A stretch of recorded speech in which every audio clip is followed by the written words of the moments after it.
Acabado com o quê, tu disse? Amor. Ah, tá. Eu parei. Tá.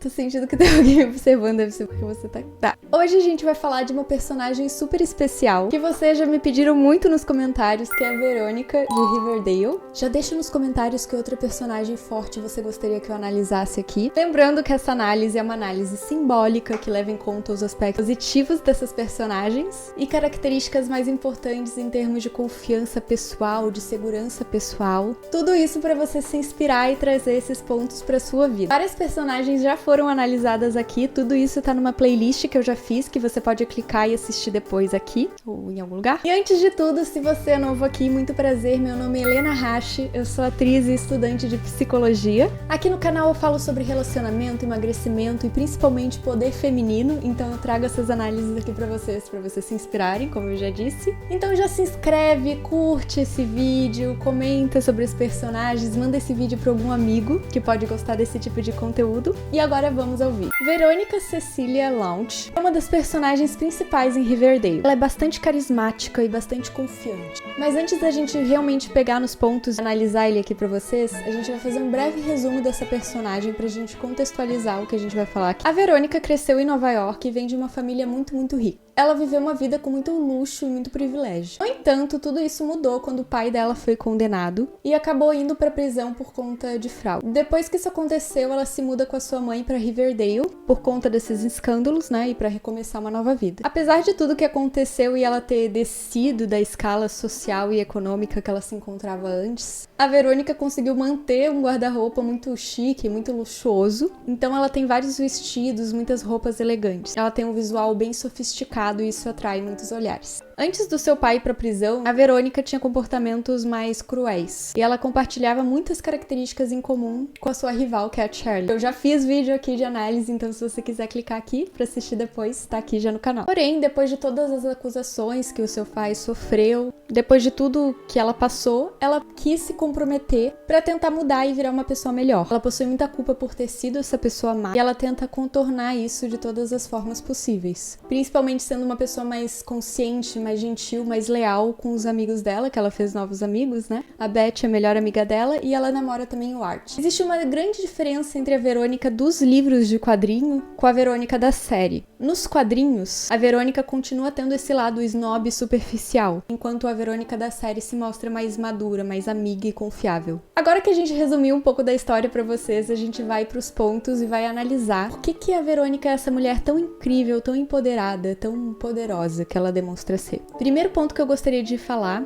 é integrar a sua sombra. Existe um psicólogo muito famoso chamado Jung, eu já falei dele aqui pra vocês, e ele tem uma teoria muito interessante que a gente vai discutir agora e que vai se aplicar à Verônica. Nós todos temos uma máscara social chamada persona, que é a forma que a gente se mostra pro mundo. Muitas vezes essa máscara se mostra boazinha, porque na verdade a gente tem medo de mostrar pro mundo quem a gente realmente é. Em outras palavras, muitas pessoas disfarçam a sua covardia, digamos assim, com falsa moralidade. Sabe aquela pessoa que parece super boazinha, que nunca errou ou que se esforça pra não errar nunca? É tipo isso. A gente tem medo do que poderia acontecer caso a gente mostrasse essa nossa real face pro mundo. Os nossos reais pensamentos, nossas reais ações. E por isso a gente tem essa máscara. Jung fala que aceitar a sua sombra é admitir com honestidade o negativo que existe na gente. E que só assim a gente conseguiria integrar esses aspectos opostos da nossa personalidade, o bom e o mal, né? Essa sombra. Ou seja, seria muito interessante e importante também você ter essas armas, você ter essa habilidade de saber enxergar o seu lado sombra sem ter que necessariamente fazer uso dele. É mais ou menos como desenvolver dente de vampiro sem ter que morder ninguém.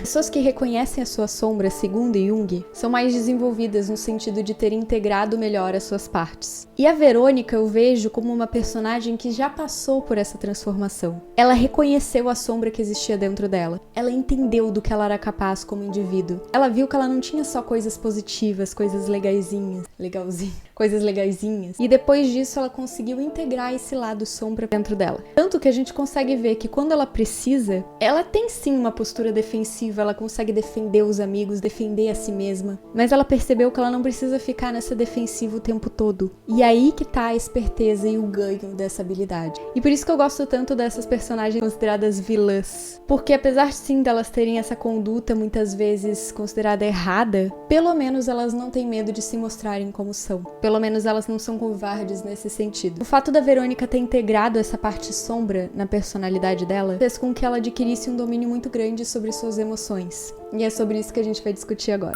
Domínio das emoções. Eu já discuti aqui no canal que existe uma diferença muito grande entre dominar e controlar emoções. Meu professor numa aula de teatro falou exatamente isso pra mim e eu nunca vou me esquecer. Uma vez eu cheguei pra ele chorando, falando que eu não tava conseguindo controlar as emoções do personagem. E eu não tava conseguindo fazer o que ele queria em cena, enfim. E aí ele me olhou e disse: existe uma grande diferença entre controlar e dominar uma emoção. O que você tem que fazer é dominar e não controlar. Exatamente isso. Podem perceber que a Verônica é uma personagem que domina muito bem o que ela sente, mas ela não controla o que ela sente. Porque o autocontrole é uma capacidade de controlar os nossos impulsos e, de certa forma, reprimir eles. No meu caso, falando sobre atuação, é muito ruim você reprimir emoções, o que você quer é justamente o contrário, porque são elas que dão um colorido para sua atuação. E na vida também, porque o ato de controlar aprisiona esse sentimento dentro de você. Já o autodomínio é a capacidade de se observar a realidade, observar o que você está sentindo, mas não se afetar diretamente com isso. Assim, você não é consumido pela emoção. Ela te atravessa, mas não te afeta dessa forma. E a gente consegue ver isso muito bem na Verônica. Ela tem sim, visivelmente, um domínio sobre as emoções que ela tem. Inclusive em situações extremamente complexas. Ela mantém a calma quando é preciso. A Verônica também é uma personagem que passa por diversas transformações ao longo da série. Eu já falei isso aqui, sobre o arco do personagem. Ela era rica, ela era mimada, ela era snob, e ela teve que passar por tudo isso. Se tornou mais empática, se tornou mais amiga, se tornou mais leal com aqueles que a cercavam. Ela se tornou uma pessoa que expõe seus sentimentos, expõe sua verdade, mas sem precisar diminuir a dos outros. Bom, é isso. Eu espero que você tenha gostado da análise. Não se esquece de curtir, de se inscrever, de mandar esse vídeo para um amigo, de comentar que outra personagem você gostaria de ver por aqui. E é isso.